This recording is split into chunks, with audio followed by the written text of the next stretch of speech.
폴란드에 대한 대한민국의 무기 수출은 이제 더 이상 낯선 일이 아닙니다.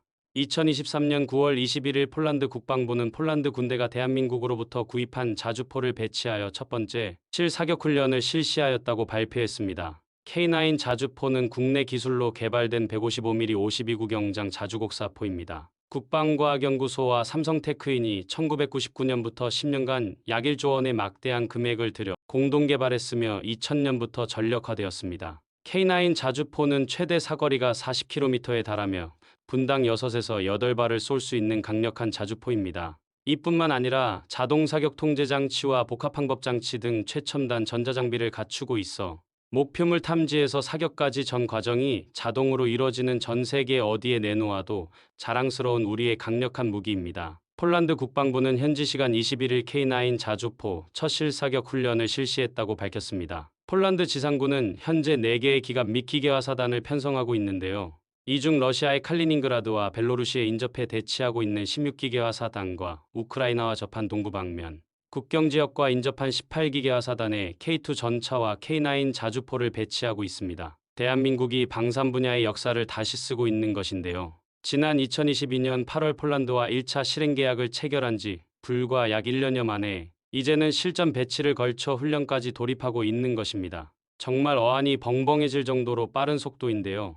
이쯤 되면 대한민국 무기 체계를 의심하는 사람들조차 도저히 인정하지 않고는 못 베길 것입니다. 그런데 의외로 국내외에서 경고의 목소리가 끊임없이 나오고 있습니다. 우리나라 이외에도 방산 수출하겠다고 밝힌 일본 또한 계속하여 폴란드와 접촉하면서 실적을 내기 위해 분주히 움직이고 있기 때문입니다. 하지만 이는 K9 및 대한민국 방산무기의 우수성에 대하여 정확히 인지하지 못하고 있는 사람들의 주장이라고 보여지는데요.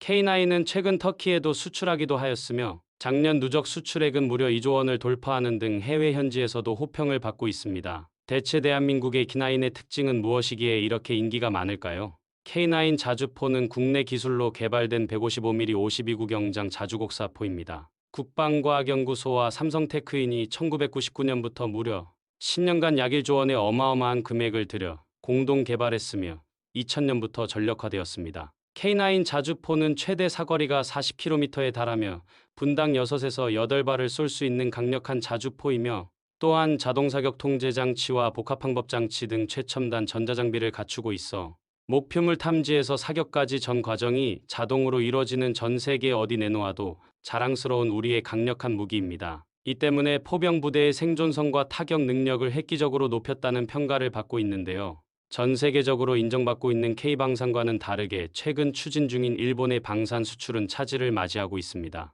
올 초 일본이 중고 엔진을 인도네시아로 수출해 F-16에 탑재하는 방안을 가정하고 있다는 내용이 보도되기도 했었는데요. 이는 일본과 인도네시아는 방위장비 기술 이전 협정 체결에 합의했다는 내용이었습니다. 하지만 사실 이는 일본 정부가 전자기기 교체 작업을 하지 않아 향후 10년간 쓸모가 없어질 것으로 예상되는 F-15 전투기 약 100여 대에 탑재된 엔진을 외국에 보내는 계획을 논의했던 것에 불과한 것으로 남는 엔진 부품에 대한 재활용 수준 정도에 해당할 뿐 우리나라에 비교할 성적은 아닌 것입니다. 일본은 방위장비 이전 3원칙에 따라 무기 수출에 제한을 두고 있는 국가입니다. 그럼에도 불구하고 최근 자민당은 살상 무기의 일부 부품만이라도 수출하는 규정을 만드는 등 뒤에서 또 음흉한 짓을 꾸미고 있습니다. 일본 장관이 무기를 하나를 팔기 위해 폴란드에 방문해서 협상하는 와중에 그 인근에서 한국산 K9 자주포의 실사격이 이루어진 이번 뉴스를 살펴보면 일본과 한국의 무기가 세계에서 받는 위상의 차이가 얼마나 극명한지 잘 보여주는 단적인 예가 아닌가 싶습니다. 한국이 최초 K9 자주포 세계 수출이 물꼬를 트고 환영받는 와중에도 일본에서는 끝까지 K9에 대해서 인정하지 않았었는데요. 이제는 불쌍한 일본 자신들의 무기 수준이나 살펴봐야 하는 것 아닌지 안쓰럽기까지 합니다. 전범국가로서 2차 세계대전을 일으키고 미국에게도 도전했던 일본이 이제는 한국 방위산업 기술력에 좌절하고 있는 것을 보면 지난 50년간 우리나라의 발전이 얼마나 굉장했는지 느껴볼 수 있습니다. 과거 80년대 일본은 소니, 도시바, 파나소닉 등 전 세계적으로 전자제품 시장을 주도했으며 이외에도 철강, 조선 등 모든 산업에서 일본은 명실상부 세계 1위의 선진국이었습니다. 하지만 지금 일본의 대부분의 전자산업 대표주자였던 소니, 도시바 등은 삼성전자, LG전자 등에 무릎 꿇고 아무도 일본 가전제품에 대해서는 관심조차 갖지 않습니다. 심지어 중국 제품보다도 못하다고 평가받은 것이 일본 가전제품의 현실입니다. 한때 전 세계를 호령했던 소니, 파나소닉, 도시바, 샤프 등 일본 가전회사들은 왜 그리도 급격하게 몰락의 길을 걸었을까요? 실제로 2002년 시장 점유율 기준 전 세계 전자제품 회사 10곳 중 6곳 이상은 일본 회사였습니다. 하지만 2023년 기준 현재 일본의 가전 기업 중 세계 랭킹 10위 안에 드는 곳은 단 한 곳도 없습니다. 과거 워크맨으로 대표되는 소니의 영광은 MP3의 출시와 함께 사라졌으며 이제는 그 유명하던 소니의 TV를 아무도 보지 않는 시대가 되어버렸습니다. 고급 제품을 찾는 사람들은 삼성전자나 LG전자의 TV만을 고집하며 저렴한 TV 시장은 TLC 등 중국 브랜드들이 장악하고 있는 것이 현 시대의 가전 시장입니다. 도시바는 가전 부문 일부를 분사하거나 매각했습니다.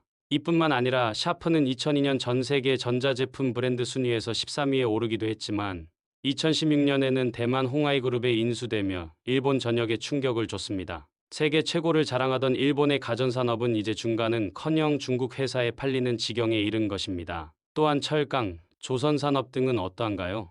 포스코를 필두로 한 우리나라 기업들에게 1위를 내준 지는 이미 20년이 넘어가며 심지어 중국 기업들에게도 다 따라잡혀서 숨만 헐떡이고 있는 것이 현 상황인 것은 시청자분들 모두가 더 잘 알고 계십니다. 유일하게 일본에서 잘하고 있는 분야로 현재까지 남아있던 것은 도요타, 혼다 등을 필두로 한 자동차 산업입니다. 특히 도요타의 경우 대표적인 중형 베스트셀러, 자동차 캠리가 미국에서 꾸준히 1위를 기록하며 성장을 주도해 왔는데요. 과연 이러한 영광은 계속하여 지속될 수 있을 것이라고 생각하시나요? 아마 얼마 남지 않은 것 같습니다. 현재 자동차 산업은 기존 내연기관에서 빠르게 전기차 시장으로 전환되어 가고 있습니다. 테슬라를 필두로 한 전기차 회사들이 빠르게 성장하고 있으며 전자제품에 강한 대한민국 회사답게 현대차는 이에 맞추어 발빠르게 전기차 회사로 전환해 가고 있습니다.